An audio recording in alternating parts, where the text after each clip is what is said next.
हमारा next topic रहेगा correlation. Correlation ये टॉपिक इससे कर्व फिटिंग से पहले है, जस्ट आपके उसमें सिलेबस में कोरिलेशन एंड रिग्रेशन, पहले कोरिलेशन करते हैं उसके बाद रिग्रेशन करेंगे। कोरिलेशन जैसा कि नाम से ही है कि रिलेशन बिटवीन टू कंपोनेंट्स, दो कोई भी वेरिएबल क्वांटिटी हमारी जिनके बीच में रिलेशन। जैसे एग्जांपल से समझाने की बात करूँ, एग्जांपल जैसे हमारे मोबाइल्स हैं, मोबाइल्स की अगर डिमांड डिक्रीज होती है, अगर डिमांड इसकी डिक्रीज होती है तो जैसे कंपनी अगर जज करना चाहे कि इसके पीछे क्या क्या फैक्टर्स रहेंगे, तो हम फैक्टर्स में अगर लगा के चलें तो मे बी इसका प्राइस ज़्यादा हो, मे बी कंपटीशन में दूसरा मोबाइल आ गया हो जिसकी प्राइस कम हो सकता है कि जो पब्लिक जो खरीदती है मे बी कुछ मतलब ये रिसेशन चल रहा हो कि जैसे रिसेशन चल रहा हो मे बी मोबाइल्स ना खरीद पा रहे हो, या कुछ इस टाइप के फैक्टर्स जो इसको इफेक्ट कर सकते हैं। डिमांड को इफेक्ट करने वाले कुछ टर्म्स हमारी, उनके बीच में रिलेशन फाइंड आउट करना कि डिमांड इफेक्ट हुई है उसमें अगर प्राइस का रोल है तो उस रोल का क्या रिलेशन है, इन डिमांड और प्राइस के बीच में क्या रिलेशन है, डिमांड डिक्रीज अगर हुई है तो प्राइस का कितना रोल है, वो होता है हमारा कोरिलेशन। दूसरा हम अगर सिंपल एग्जांपल लें, क्रॉप्स का एग्जांपल लें, क्रॉप्स में क्रॉप्स को इफेक्ट, अगर क्रॉप्स ज्यादा हो रही है या कम हो रही है तो इसको इफेक्ट करने वाले जैसे हमारा फर्स्ट फैक्टर हो गया रेन हो गया, सेकंड फैक्टर जैसे हमारा हो गया सीड्स हो गया, थर्ड फैक्टर की जो सराउंडिंग का एटमोसफियर उस टाइम की ड्यूरेशन में कैसा था, और जैसे सब्सिडी मिलती है हमें कुछ फर्टिलाइजर्स वगैरह की, वो कितनी अवेलेबल थी, फर्टिलाइजर्स कितने अवेलेबल थे, इन सारी चीज़ों का इफेक्ट पड़ता है कि क्रॉप्स कैसी हुई हैं। तो इनके अबाउट में अगर किसी एक फैक्टर के कोरस्पॉन्डिंग हमें रिलेशन फाइंड आउट करना है तो उस केस में हम कोरिलेशन की हेल्प से ये रिलेशन फाइंड आउट करते हैं कि क्रॉप्स और रेन का रिलेशन अगर फाइंड आउट करना है, सीड्स का इफेक्ट फाइंड आउट करना है कि क्रॉप ज्यादा हुई है कम हुई है, उसमें सीड्स का कितना रोल था, तो उसको बोलते हैं हम कोरिलेशन। जैसा हमें डाटा दिया होगा उसके अकॉर्डिंग हम रिलेशन फाइंड आउट कर लेंगे। अब इनको फाइंड आउट करने का मेथड क्या रहेगा, मेथड में हमारे पास है, फर्स्ट मेथड है Karl Pearson method, Karl Pearson's method. Second method है स्पीयरमैन रैंक कोरिलेशन। ठीक है, जब हमने मोमेंट्स निकाले थे तब भी इन दोनों साइंटिस्ट हैं, उन्होंने मोमेंट्स के भी फॉर्मूले डेवलप किए थे, यहाँ पे ये कोरिलेशन में भी है इनके फॉर्मूले। थर्ड है स्कैटर डायग्राम मेथड, इसमें हम डायग्राम की हेल्प से सॉल्व करते हैं, स्कैटर डायग्राम मेथड। ठीक है, तो अब कोरिलेशन होता क्या है, कोरिलेशन की रेंज क्या होती है, कोरिलेशन को हम डिनोट करते हैं, नोटेशन इसकी रहेगी आर से, स्मॉल आर से डिनोट करते हैं कोरिलेशन को, स्मॉल आर से। स्मॉल आर की जो वैल्यू है वो हमारी होती है -1 और 1 के बीच में, -1 से लेके 1 के बीच में होती है कोरिलेशन, कभी भी 1 को क्रॉस नहीं करेगा और -1 से कम नहीं होगा। अब कौन सी कंडीशन किस टाइम आती है, अगर मान लो हमारे जब कैलकुलेशन कर रहे हैं और आर की वैल्यू 1 आ जाती है तो इसको हम बोलते हैं perfect correlation, perfect positive correlation. R की वैल्यू अगर -1 आती है तो हम बोलते हैं परफेक्ट नेगेटिव कोरिलेशन। बताती हूँ पॉजिटिव और नेगेटिव कोरिलेशंस क्या होते हैं। अगर आर की वैल्यू ग्रेटर देन 0 आती है तो पॉजिटिवली कोरिलेटेड या पॉजिटिव कोरिलेशन, अगर आर की वैल्यू लेस देन 0 आती है तो negative correlation. If R is equal to 0 then no correlation, means no relation, कि उस डाटा में अगर आर की वैल्यू 0 आ जाती है किसी डाटा पे तो उसमें कोई भी रिलेशन नहीं होगा। अब ये आर की वैल्यूज कैसे, जैसे एग्जांपल लेके मैं अगर बताऊं तो आर क्या होता है, आर नेगेटिवली, जब आर की वैल्यू परफेक्टली नेगेटिवली कोरिलेटेड हम कब कहते हैं, जब जैसे हमारी जो मोबाइल की डिमांड है अगर प्राइस इंक्रीज होता है, जैसे हमने मोबाइल का एग्जांपल लिया था, प्राइस इंक्रीज होता है तो डिमांड डिक्रीज होगी। ठीक है, मान लो पहले कोई चीज 10 रुपए की आती थी, अब वो चीज 100 रुपीज की आने लगी तो ऑब्वियसली उसकी डिमांड डिक्रीज होगी, तो प्राइस इंक्रीज हुआ है, अगर प्राइस 10 to 100 हुआ है तो जो डिमांड है वो डिक्रीज होगी। ये तो हो गया नेगेटिव कोरिलेशन या नेगेटिव कोरिलेशन का एग्जांपल। अब और पॉजिटिवली कोरिलेटेड। पॉजिटिव कोरिलेशन क्या है, जैसे मान लो क्रॉप्स का एग्जांपल है, अगर फर्टिलाइजर अच्छे हैं तो क्रॉप्स भी अच्छी होगी, दोनों ही चीजें इंक्रीज होगी। अगर फर्टिलाइजर्स हम अच्छे यूज करते हैं तो क्रॉप्स भी अच्छी होगी। तो ये क्या है, दोनों ही चीजें एक ही डायरेक्शन में इंक्रीज हो रही है। इंक्रीज हो या दोनों ही चीजें डिक्रीज हो तो उस केस में हम क्या कहते हैं, पॉजिटिवली कोरिलेटेड। जब दोनों एक ही डायरेक्शन में जा रही है तो दोनों ही इंक्रीज हो रही है, दोनों ही डिक्रीज हो रही है, तो उसको बोलते हैं पॉजिटिवली कोरिलेटेड। थर्ड है कि आर की वैल्यू 0 आ जाए। आर की वैल्यू 0 आ जाए मीन्स नो रिलेशन। जैसे हमारी स्टडी का और क्रॉप्स का क्या रिलेशन है, अगर कोई बच्चा अच्छा पढ़ता है तो क्रॉप्स अच्छी होंगी, इसके कोई रिलेशन नहीं होता। या हम कहें कि एक टीचर अच्छा पढ़ा रहा है तो क्रॉप्स अच्छी होगी, इसका कोई रिलेशन नहीं होता। तो उस केस में जब कोई भी रिलेशन ना हो तो कोरिलेशन 0 आता है। ठीक है, अब हम इससे रिलेटेड एग्जांपल्स देखते हैं कि कोरिलेशन फाइंड आउट कैसे करना है। फर्स्ट जो हमने कार्ल पियर्सन मेथड बताती हूँ आपको। फर्स्ट मैंने आपको मेथड बताया था Karl Pearson method. Karl Pearson method में हम कैलकुलेशन कैसे करेंगे,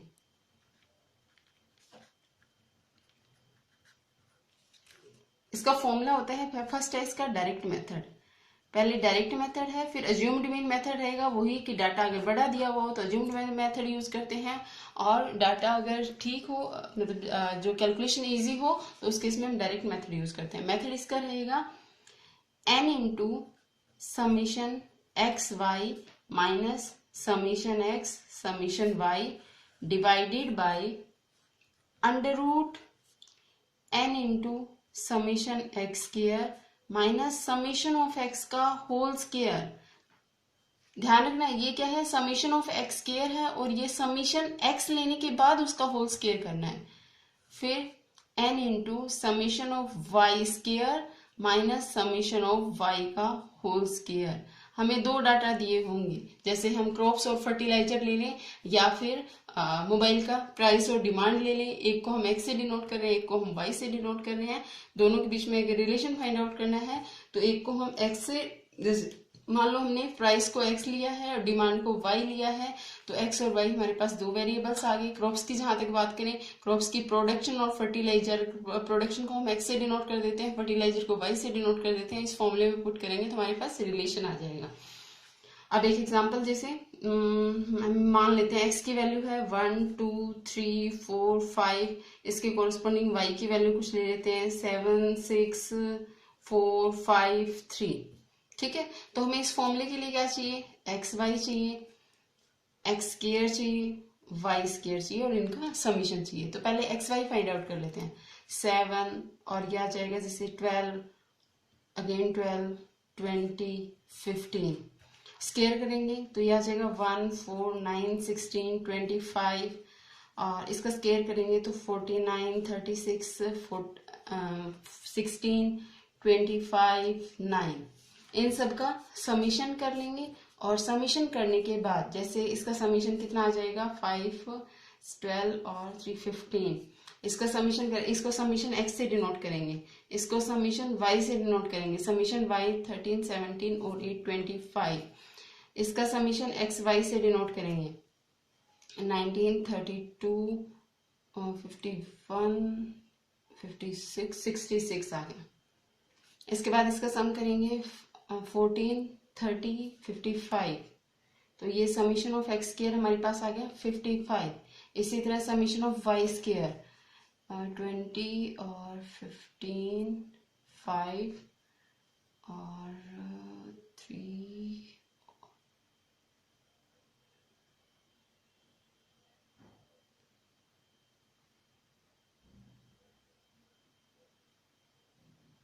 10 और 11, ये कितना आता है 15 और 20 और 15 35 13। ठीक है, ये आ गया हमारे पास। अब इसको हम इस फॉर्मूले में पुट करते हैं। यहाँ पे हमारे पास n क्या है, n5, कितनी टर्म्स हमें दी हुई है। फॉर्मूले में पुट करते हैं तो फॉर्मूले में पुट करेंगे n की वैल्यू 5 समीशन एक्स वाई।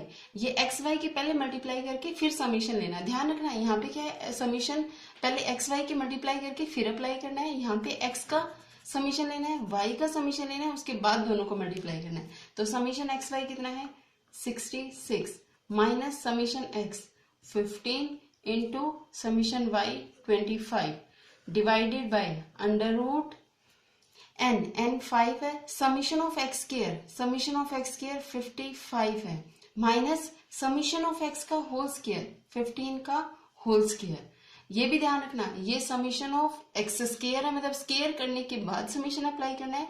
ये है समीशन ऑफ x का होल स्क्वायर, मतलब पहले समीशन ऑफ x करना है, उसके बाद उसका होल स्क्वायर करना है। सिमिलरली फॉर y, n कितना है हमारे पास 5, summation of y square 135 minus summation of y हमारे पास कितना है 25 का होल स्क्वायर।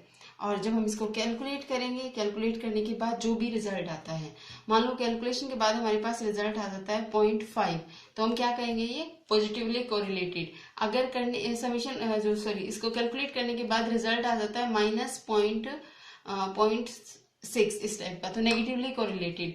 अगर r की वैल्यू 1 आ जाती है तो परफेक्टली पॉजिटिव कोरिलेशन, और अगर r की वैल्यू -1 आ जाती है तो परफेक्टली नेगेटिव कोरिलेटेड, और अगर इनकी ये वैल्यू सेम होती है और 0 रिजल्ट आ जाता है तो हम कह देते हैं नो कोरिलेशन। तो ये हमारा फर्स्ट फॉर्मूला है कोरिलेशन का, कोरिलेशन कैलकुलेट करने का। अब है दूसरा मेथड कि डायरेक्ट मेथड ना करके स्टेप डेविएशन मेथड या अज्यूम्ड मीन मेथड की जहां तक बात आती है, अज्यूम्ड मीन मेथड हम कैसे करेंगे।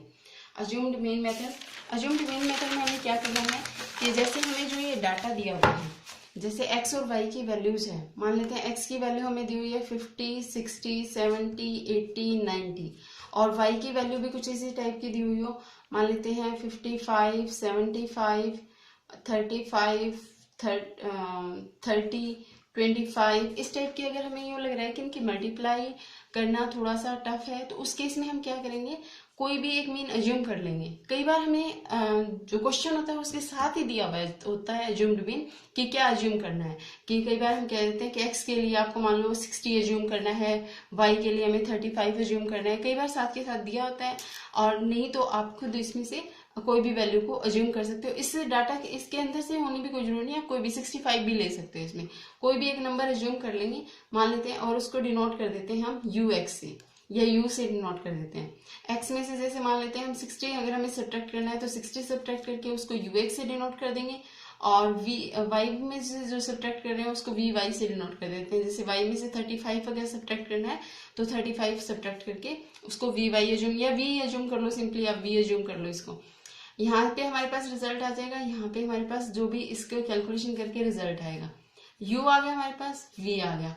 और अब हमें क्या चाहिए, u इंटू वी चाहिए, u स्केयर चाहिए और v स्केयर चाहिए। वही सेम डाटा जैसे हमें पहले चाहिए था, वही सेम डाटा कि x इंटू वाई, x का स्केयर y का स्केयर, वही सेम अभी हमें u v पे चाहिए डाटा, u का स्केयर और v का स्केयर। ठीक है, ये डाटा हम कैलकुलेट कर लेंगे। कोरिलेशन में चेंज ऑफ ओरिजिन से कोई फर्क नहीं पड़ता। अगर हम ओरिजिन को चेंज कर देते हैं, मतलब इन वैल्यूज में से कुछ सब्ट्रैक्ट कर देते हैं, तो रिजल्ट में कोई वेरिएशन नहीं आएगी। जो रिजल्ट u और v का आएगा, अब हमें कोई चेंज नहीं करना है। x y को अगर इन डायरेक्ट इन वैल्यूज को लेके चलते तो भी वही रिजल्ट आता, तो इसमें थोड़ा सा ये डिफरेंस रहेगा। लास्ट में रिजल्ट आने के बाद हमें कोई वैल्यू चेंज नहीं करनी।